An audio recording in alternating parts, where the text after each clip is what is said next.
안녕하십니까. 스토피아 HR 컨설팅 천유경 강사입니다. 이 시간은 트렌드 코리아 2024의 두 번째 키워드 호모 프롬프트에 대해 말씀드리도록 하겠습니다. AI는 프롬프트만큼 똑똑하다. AI 기술이 아무리 뛰어나도 결국 활용 점정의 역량은 사색과 해석력을 겸비한 인간만의 것이다. 생성형 AI가 등장하고 기술이 빠르게 발전하면서 거의 모든 영역에 새로운 창작물을 만들어낼 수 있게 되었습니다. 자, 그러면서 생각을 하게 되었죠.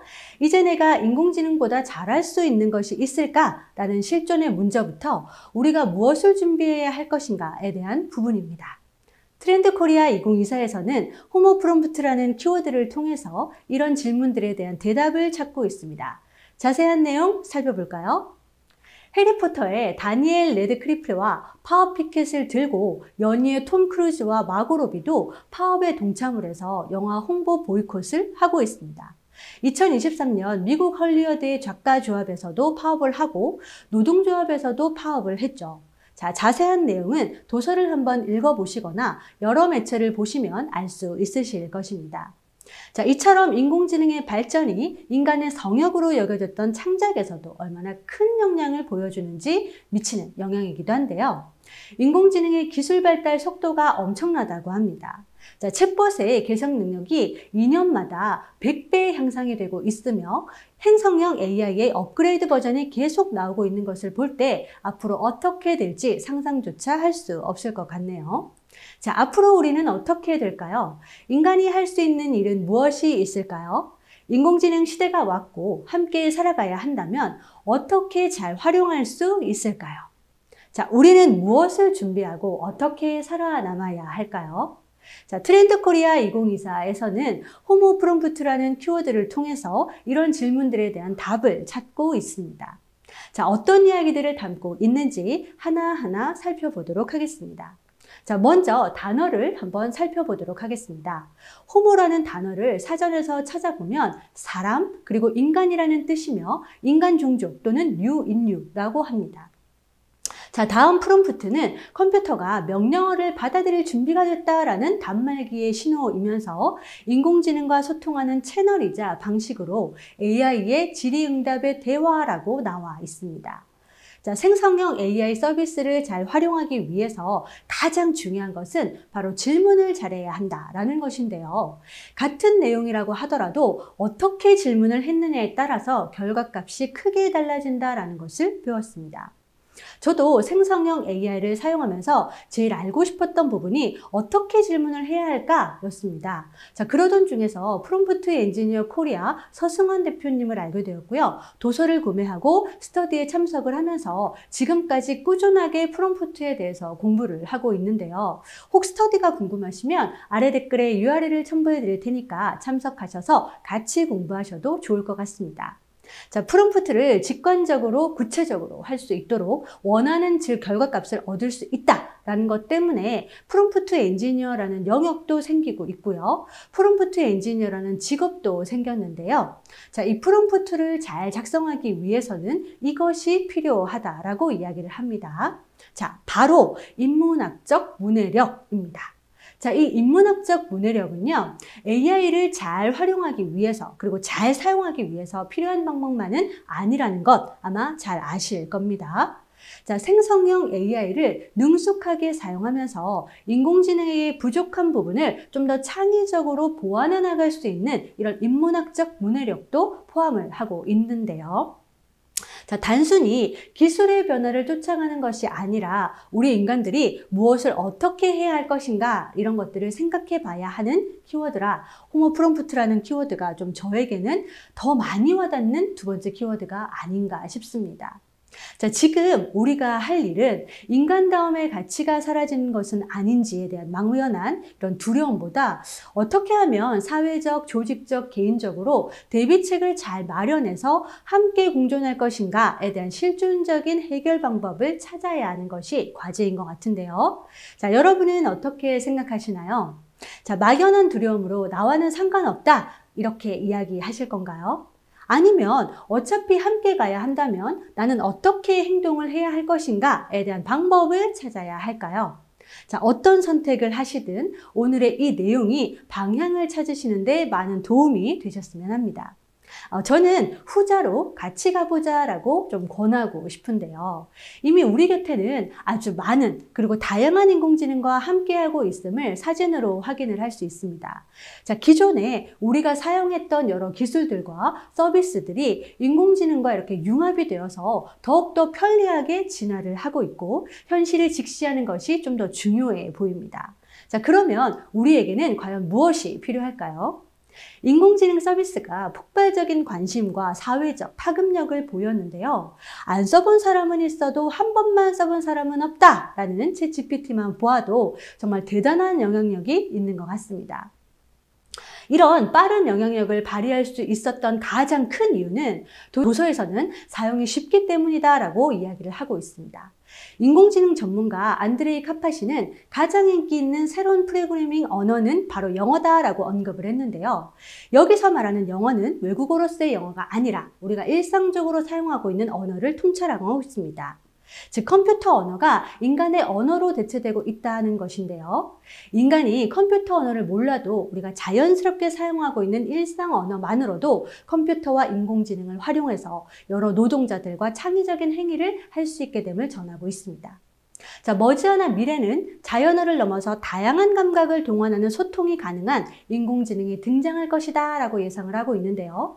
벌써 텍스처와 이미지가 결합을 하고 소리가 결합이 되어서 이 결과물을 만들어내는 인공지능 업데이트가 될 것이다 라는 기대를 하지 않을 수 없습니다.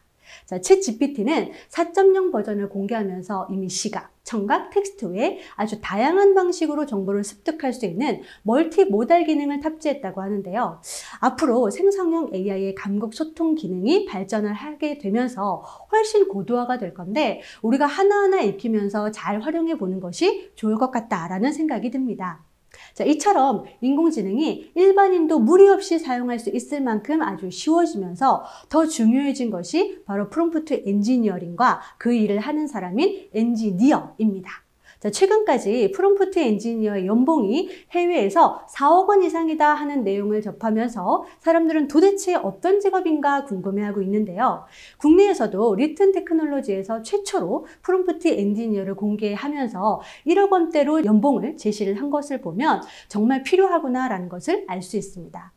하지만 모두가 프롬프트 엔지니어가 될 수는 없겠죠. 우리 모두 프롬프트 엔지니어라는 직업을 목표로 삼지는 않더라도 인공지능 시대에 함께 가려면 프롬프트에 대한 이해는 반드시 필요할 겁니다. 자, 책 한 권 구매하셔서 또는 유튜브라든가 여러 매체를 보면서 공부를 좀 계속 한번 해보신다면 늦지 않았을 것이라 생각합니다. 자, 물론 예전 인터넷이 등장하면서 정보 검색사 열풍이 조금 불었었는데요. 수요가 클 거라 했지만 직업이 좀 빠르게 사라졌었죠. 혹 프롬프트 엔지니어라는 직업도 이와 비슷해질지도는 모르겠습니다만은 우리 모두가 열심히 공부를 해서 능숙하게 질문을 잘하는 역량을 좀 키운다면 프롬프트 엔지니어라는 직업이 조금 불필요해 보일지도 모를 일일 것 같습니다. 자, 그럼 호모 프롬프트의 새로운 역량은 뭘까요? 바로 인간적인 성찰이 필요하다라는 것입니다. 기본적인 프로그래밍 언어와 머신러닝에 대한 지식이 어느 정도 필요하지만 역사, 철학, 법학, 언어 이런 여러 가지 인본주의적인 이해도 필요하다고 하민의 이미지 21 대표는 이야기하고 있습니다. 인공지능이 어려워하는 인간의 역량, 인간적 역량이 바로 미묘한 뭔가라고 이야기를 하는데요. 뭔가 그럴듯한데 뭔가 부족한데 라는 것들을 받아서 느낀다라고 하고 있습니다. 반복 질문 그리고 구체적인 질문을 통해서 뭔가 부족함을 채워나가기는 하지만 결국 마지막에 미묘한 부분이 부족하다라는 것은 알 수 있을 것 같은데요. 그 미묘한 뭔가에 우리는 집중을 해야 합니다. 자, 같은 맥락에서 인공지능이 검색을 완전히 대체하지는 않을 거다라고 하는 주장, 그 논리도 볼 필요가 있는데요. 자, 사용자는 답을 구하는 과정에서 수많은 질문을 통해서 인공지능에게 전적으로 맡기기보다 검색에 의해서 나열된 결과를 직접 보고 자신에게 맞는 하이퍼링커를 클릭하면서 원하는 정보에 접근하고자 하는 니즈도 가지고 있다라고 보시면 되는데요.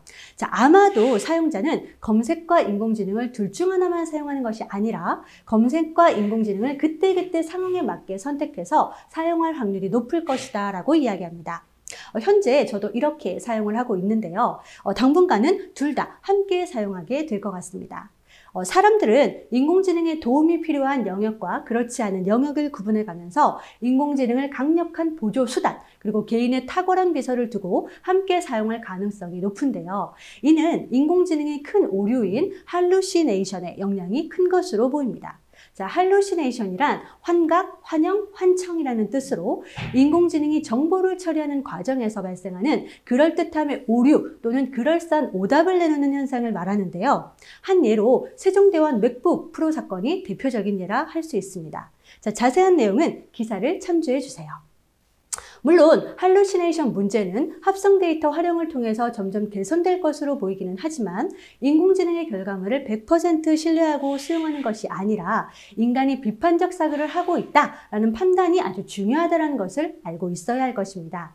자, 결국 인공지능 결과물에 대한 판단은 이 역량을 갖춘 인간만이 할 수 있는데요. 바로 비판적 사고 역량입니다.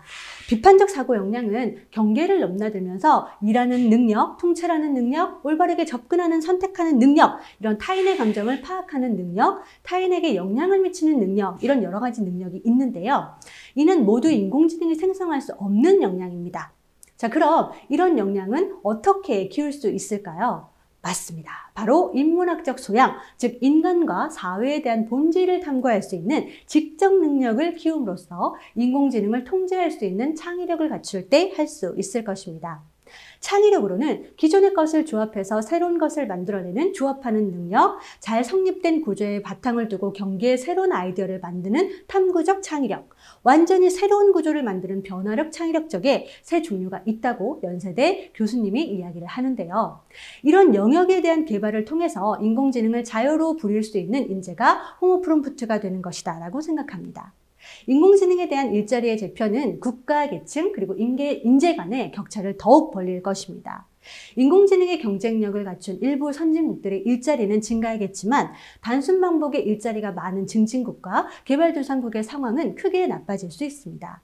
자, 나라만 보더라도 그런데 호모 프롬프트의 역량을 보유한 계층과 보유하지 못한 계층 간의 격차가 아주 크게 벌어질 것이다 라는 것은 뻔한 상황으로 보여지죠. 인공지능의 기술을 다루는 인간은 일자리를 잃지 않을 것이고 인공지능 기술을 다루지 못하는 인간은 인공지능의 밑에서 일하게 될 것이다 라는 무서운 이야기도 들리고 있습니다. 이런 변화에 대응하면서 어떤 준비가 필요할지 한번 살펴보도록 하겠습니다. 자, 변화의 파급력이 크다 보니까 책임 있는 AI에 대한 목소리가 아주 높습니다. 인공지능법을 만들어야 한다, 그동안 개발을 멈춰야 한다라는 등의 여러 이야기들이 들고 있는데요. 결국 인공지능 시대에 맞는 새로운 사회 시스템이 필요하다라는 것을 말하고 있습니다. 자, 둘째, 협업하는 AI에 대한 이야기를 합니다. 자, 국내에서도 최근 대기업을 중심으로 생성형 AI를 활용한 사례들을 볼 수 있는데요. 잘 활용하면 독이 되지만 보안 문제로 인해서 독이 될 수도 있는 인공지능에 대한 부분도 기업들은 고민을 하고 있었습니다.